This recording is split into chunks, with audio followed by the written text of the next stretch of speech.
Alright, it's part two. So we're going to go over the tool again real quick because you have to make a few changes on the tool. So this pin that was inserted in here that pushed the pin out of the chain, we're now going to turn around and it's going to be used as a press, and it goes into this flat portion here like this. And this is how we're going to push the side plate on. A note inside here, you'll see that there's two dimples and one hole. The hole is where the pin would come out, but the two dimples actually match up with the chain plate. If you see in here, they'll match up. And what this does is prevent you from damaging the existing rivets on a new chain, so that they will go in there and they will line up and you're able to press that plate on. Something else I want to talk about with the master link is how large this tool prevents you from overpressing. It's very nicely designed. But the inside diameter of the plate is basically 5.37 millimeters. And if you read these rivet heads here, they're about 5.82, so they're not going to go through the plate. So I'm going to take you over here to the prepped up master link right now. And you'll see you can pick up one of these from Harbor Freight. This is a Mitsutoyo veneer caliper. As you can see, it reads 5.37 millimeters. So it's going to push through the plate with some resistance. And that's why you need the tool to press the plate on, because you're not just going to simply be able to push this on with your hand. So I'm going to set this back here. Actually, let's see, it just gives you guys a better view of the work going on. So I'm going to bring the tool over here, wrenches, plate, press, and now we're going to go to work. Install that.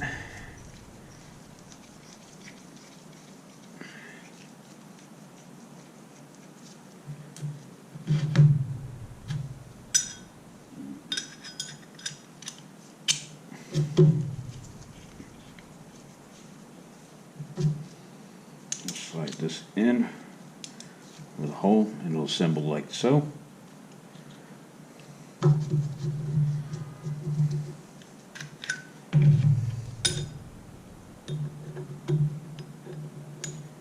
can just let it hang on there like so. And if you're really picky, you'll want to make sure that you get your DID in the correct orientation for the rest of your chain.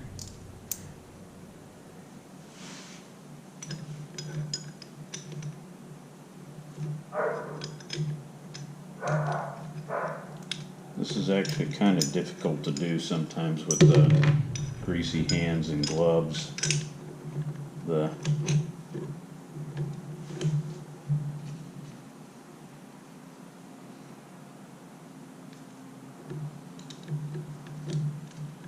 Sometimes you can get lucky and you can set this on there like that and you push with your thumb to it. And look, that one's actually going to stay for us just a little bit.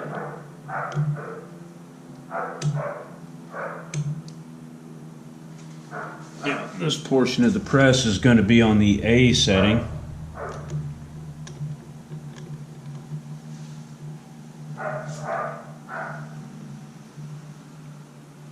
And you know what? I really just made a mistake here on camera with you guys. I'm sitting here looking at it. I got my grease and everything in, but I didn't put my other two O-rings on. That would have been a boo-boo.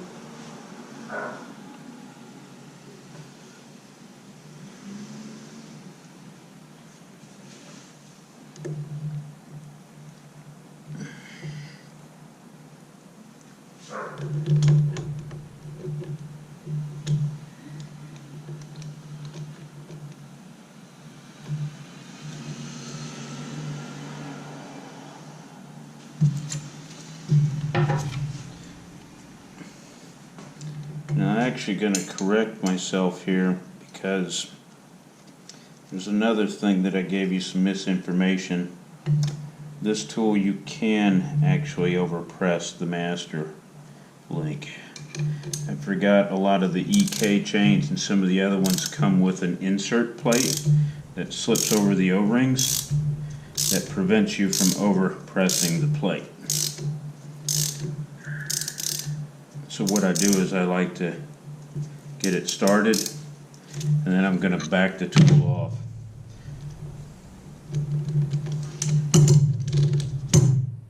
And you can see basically I don't have enough of the rivet coming out to mushroom it out.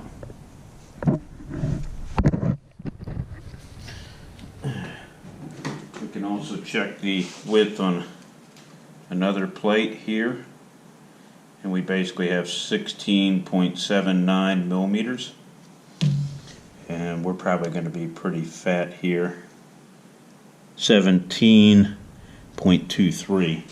So we're definitely going to press this some more.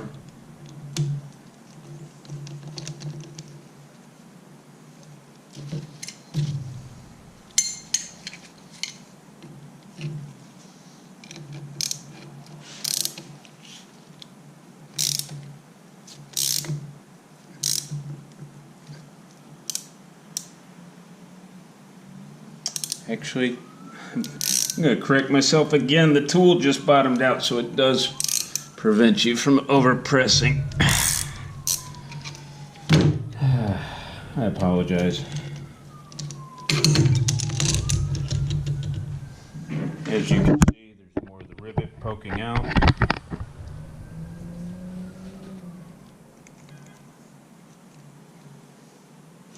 And we now have 16.55 millimeters. And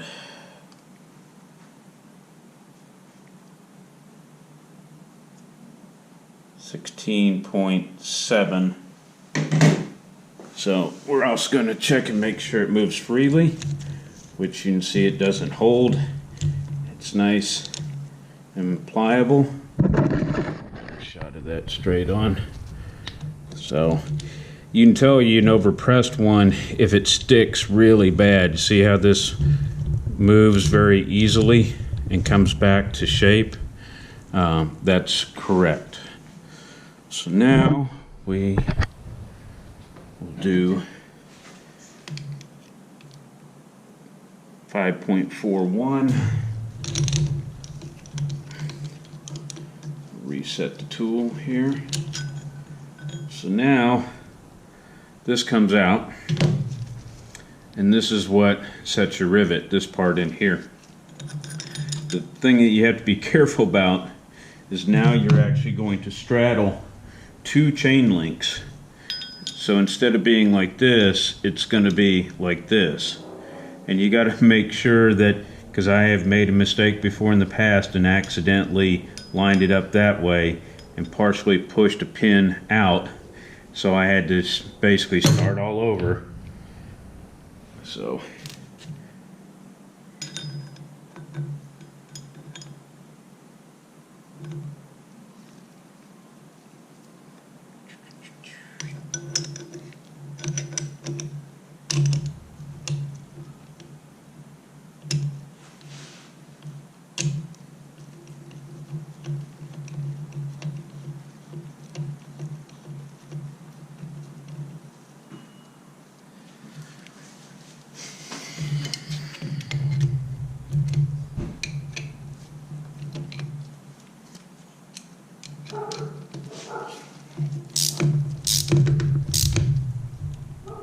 and the tool basically stops.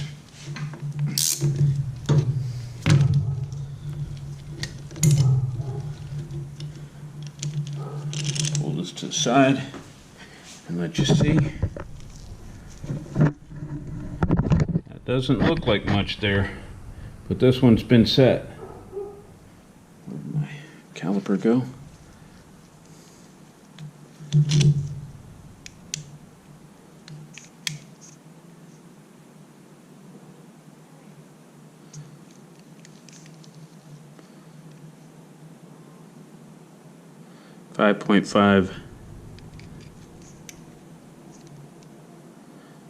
5.3. Remember your plate hole was 5.2, no 5.30.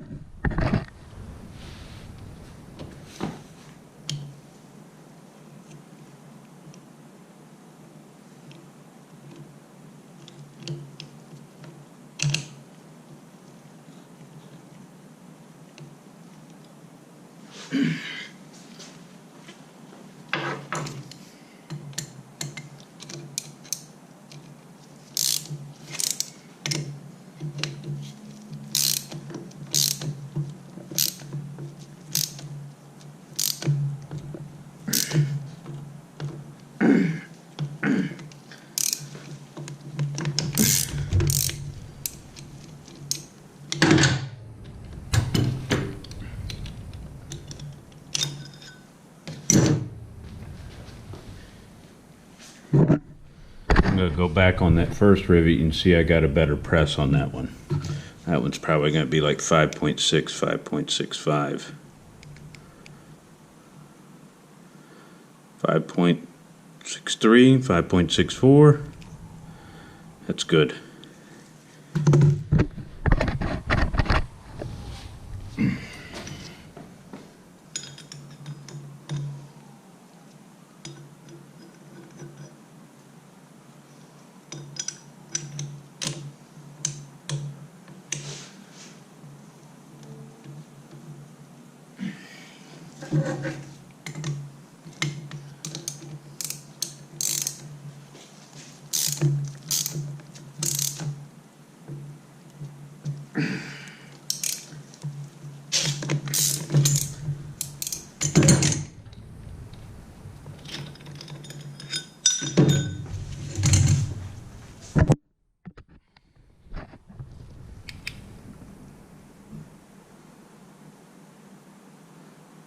There we go. Good to go. So I hope this helps some of you guys. Don't forget your chain guide. It's replaceable. If it's worn out really bad, get you a new one from the Suzuki dealer. It goes in right here. But that's it. I'll get these two videos uploaded. Part 1 and a part 2. C10 signing off. You guys have a great Christmas coming up.